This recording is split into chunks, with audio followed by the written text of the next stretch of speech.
Crise de couple. Comment réagir?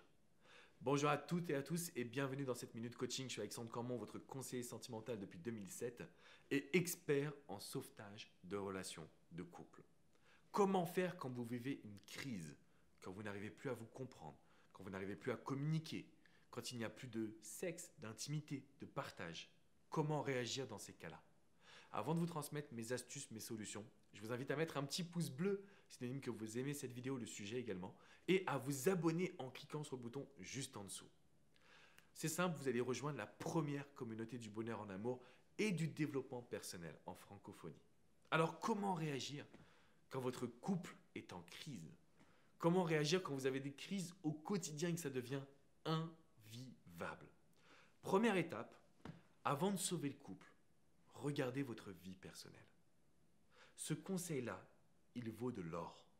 Parce qu'à chaque fois qu'on essaie d'améliorer le couple, on est centré sur un élément externe. Commençons par travailler sur vous. Est-ce que vous êtes vraiment épanoui dans votre quotidien? Est-ce que vous gérez votre stress? Est-ce que vous êtes au top de votre forme physique? Est-ce que vous prenez soin de votre corps, votre beauté, votre look? Ce sont des points qui sont essentiels. En fait, l'erreur qu'on fait, c'est de focaliser sur le couple, remettre la faute sur l'autre et oublier en fait de se concentrer sur l'essentiel, soi-même. Je veux que vous preniez quelques minutes pour justement mettre en place votre petite routine. Vous le savez, on fait du sport, du yoga, de la méditation.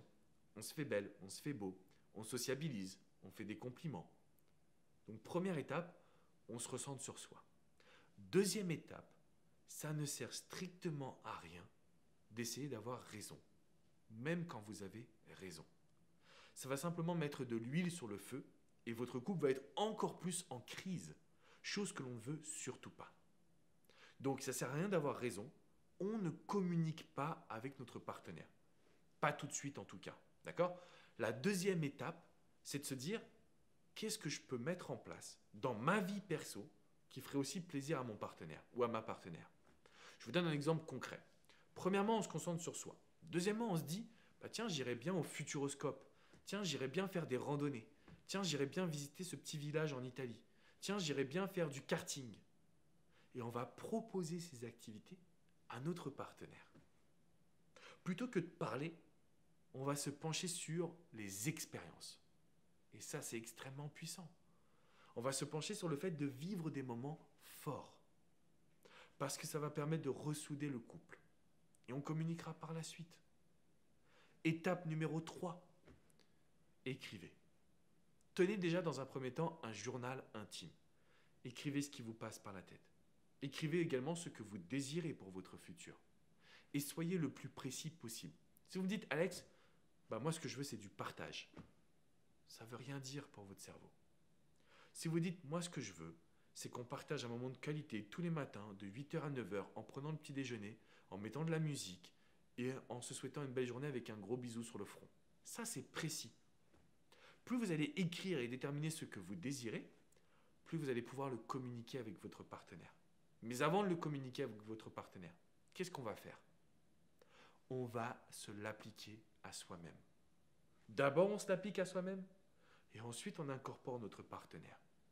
Parce que les couples en crise qui essaient de communiquer, qui se renvoient la balle, vous comprenez que ça ne les aide pas. Même si vous allez voir un thérapeute conjugal, ça ne va pas vous sauver. Ce qui va vous aider, c'est que vous changiez sur vous, que vous fassiez preuve de nouveauté, d'action positive, que vous posiez les questions de savoir, ok, comment ça je vais pouvoir intégrer ma partenaire ou mon partenaire dedans? Oui. Et ensuite, on parle. Ensuite, on va gérer les solutions. Parce que pour l'instant, si votre couple est en crise, il faut qu'on puisse maîtriser votre quotidien. Ok? Je pense qu'en mettant ça en place, vous allez vraiment pouvoir passer à l'action et vous allez avoir un couple qui va vous ressembler. Vous allez avoir une vie sentimentale qui sera beaucoup plus épanouissante. Si vous avez aimé cette vidéo, je vous invite à mettre un petit like et bien évidemment à vous abonner à cette chaîne YouTube. En fait, mon but, c'est de vous ouvrir les yeux sur le fait qu'il y a des actions qui peuvent être parfois contre-intuitives. Des actions auxquelles on ne pense pas et qui pourtant apportent des résultats. Si vous êtes au bord de la séparation, que vous aimeriez vraiment éviter cela, venez sur mon site alexandrecormon.com. Il y a de nombreux articles sur comment sauver sa relation, comment sauver son couple. Vous pouvez également réserver un coaching avec coach Jenny, coach Hugo, coach Vladimir ou moi-même. D'accord? On est là, on a dédié notre vie, on sait comment gérer les couples et comment faire en sorte que la communication reparte, mais plus que la communication, le partage, la nouveauté, le plaisir, la complicité, le sourire. C'est comme ça qu'on sauve un couple qui est en crise.